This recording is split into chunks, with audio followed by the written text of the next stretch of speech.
नमस्कार, मैं अभिषेक उपाध्याय। आप देख रहे हैं टॉप सीक्रेट, देश का सबसे तेजी से उभरता हुआ डिजिटल मीडिया नेटवर्क। एक महीने के भीतर ही हमारे जो इम्प्रेशन है वो 18 मिलियन को पार कर चुके हैं। ये उड़ान बहुत लंबी है, आकाश छूने वाली है।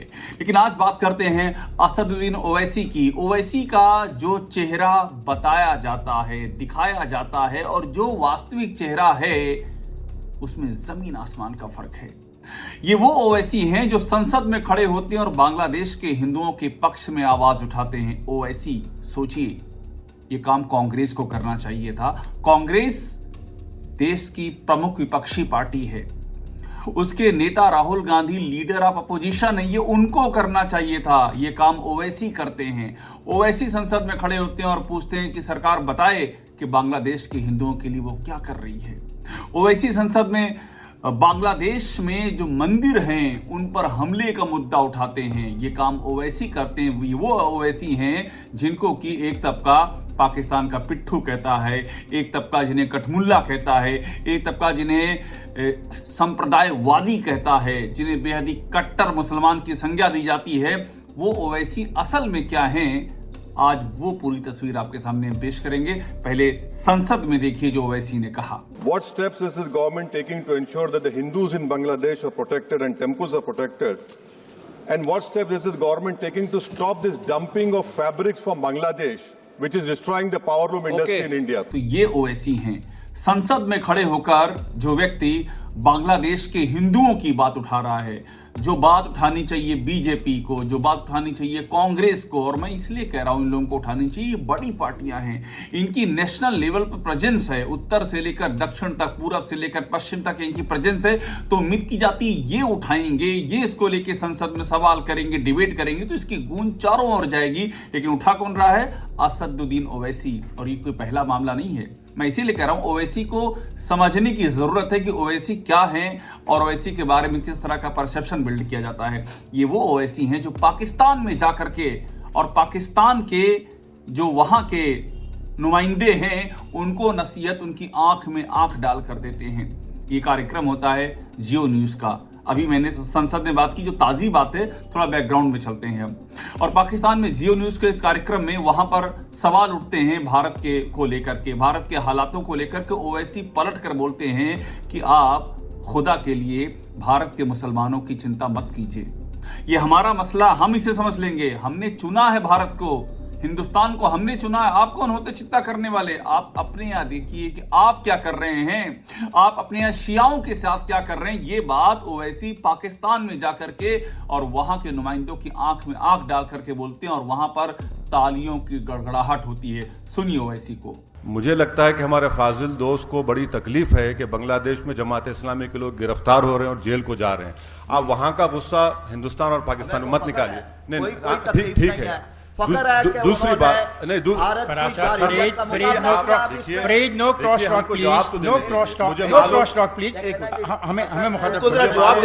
सच्चाई जो है कड़वी होती है। मुझे बोलने दीजिए सर, प्लीज मुझे बोलने दीजिए। अवैश आप बोलें। दूसरी बात यह है कि आपने जिन तंजीम का हवाला दिया, देखिए हिंदुस्तान में जो हमारा दस्तूर है, कॉन्स्टिट्यूशन है, जिसके हम तमाम उसके पाबंद हैं, और हमारा कॉन्स्टिट्यूशन ये कहता है, उसका प्रेम्बल ये है कि इंडिया एक सेकुलर मुल्क है। हमारे दस्तूर में जो हुकूक दिए गए हैं, फंडामेंटल राइट है माइनॉरिटीज को।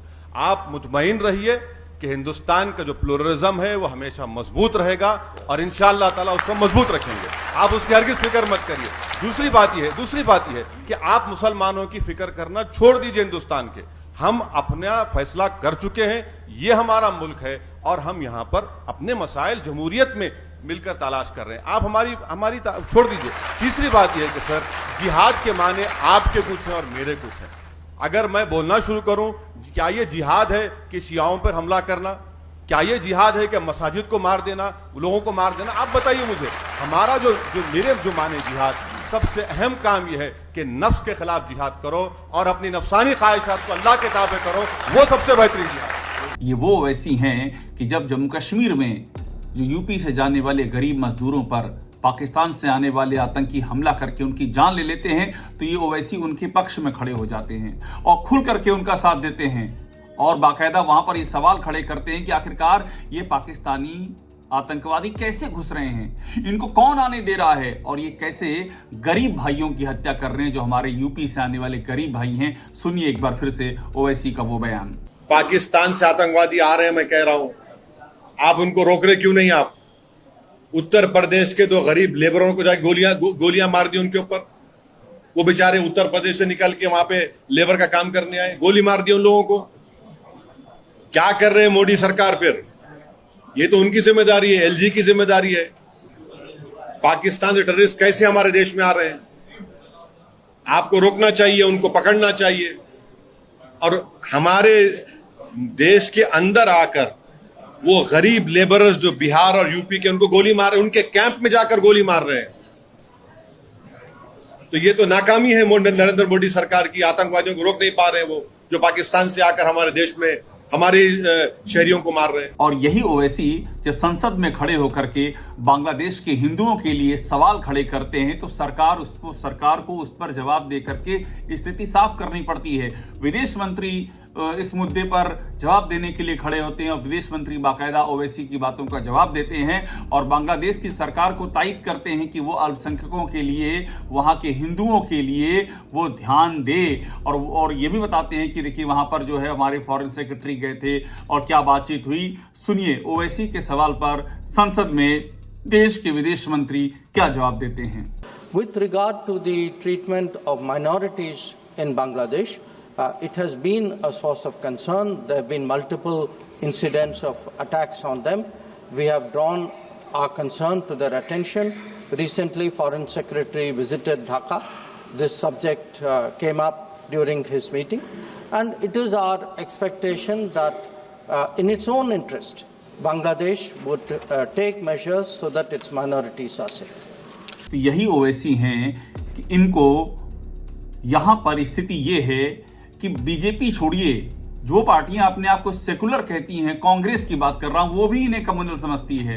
कांग्रेस हर जगह ये कहती है कि ओवैसी बीजेपी की बी टीम है, वो बीजेपी के इशारे पे काम करते हैं और ओवैसी पलट कर ये पूछते हैं कि साहब जहां हम नहीं लड़ते हैं वहां क्या होता है, वहां आप क्यों इतनी बुरी तरह हार जाते हैं?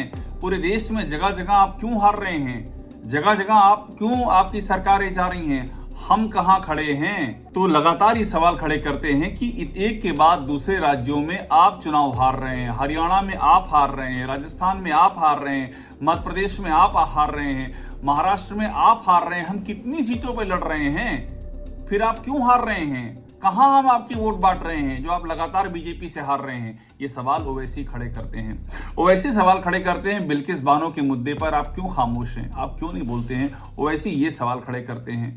ओवैसी उन तमाम मुद्दों पर बात रखते हैं जिन मुद्दों पर बोलने से दूसरी पार्टियां और राजनीतिक दल और नेता जो अपने आप को सेकुलर कहते हैं वो जहां बोलने से कतरा जाते हैं, वहां ओवैसी खुलकर के बात रखते हैं, खुलकर के सवाल उठाते हैं और साथ में जब बात आती है बांग्लादेश के हिंदुओं की तो ओवैसी खुलकर खड़े हो जाते हैं। जब बात आती है पाकिस्तान में घुसकर पाकिस्तान की मजम्मत करने की तो वहां ओवैसी बिना पलक झपकाए खुल करके खड़े हो जाते हैं। ये वो ओवैसी हैं जो गिरिराज सिंह से भी मिल लेते हैं, केंद्रीय मंत्री वो गिरिराज सिंह जिनका की बयान बाकायदा अल्पसंख्यकों के लिए चर्चा का विषय बना रहता है। विवादास्पद बयान उनके आते हैं और बाकायदा वो स्वाभिमान यात्रा निकालते हैं। उनसे भी ओवैसी मिल लेते हैं अपने साथियों के साथ में और ये कहते हैं कि मैं तो पावरलूम के जो हमारे पावरलूम में काम करने वाले हैं उनके लिए गया था और उनके लिए अगर मंत्री के पास नहीं जाऊंगा तो किसके पास जाऊंगा? तो जब ओवैसी की वो तस्वीरें गिरिराज सिंह के साथ सामने आती हैं तो वहां भी ओवैसी अपना पक्ष रखते हैं कि मैं तो उनके लिए गया था और उनके लिए मैं जाऊंगा। तो ये है ओवैसी की तस्वीर, ओवैसी का वो चेहरा जो सामने नहीं आता है या यूं कह लीजिए जो सामने लाया नहीं जाता है, क्योंकि ओवैसी के पक्ष में एक खास तरह का कैंपेन चलता है। लेकिन जो इसका दूसरा पहलू है वो भी बेहद ही रोचक है, बेहद ही दिलचस्प है, उसे जानना चाहिए क्योंकि ये इस देश में जमहूरियत और सेकुलरिज्म का सवाल है और ऐसे में वो सारे चेहरे सामने आने चाहिए जो नैरेटिव के शोर में दबे हुए हैं और वो उभर कर सामने नहीं आ पा रहे हैं। तो वैसी की ये तस्वीर भी देखिए और ये तस्वीर बहुत कुछ बयां करती है। टॉप सीक्रेट को देखते रहिए, लाइक कीजिए, सब्सक्राइब कीजिए, बेल आइकन दबाइए, हमारे साथ में जुड़े रहिए। आपको सारी खबरें यहाँ मिलेंगी जो लीक से हटकर हैं और जो आपको सिर्फ यही मिलेंगी।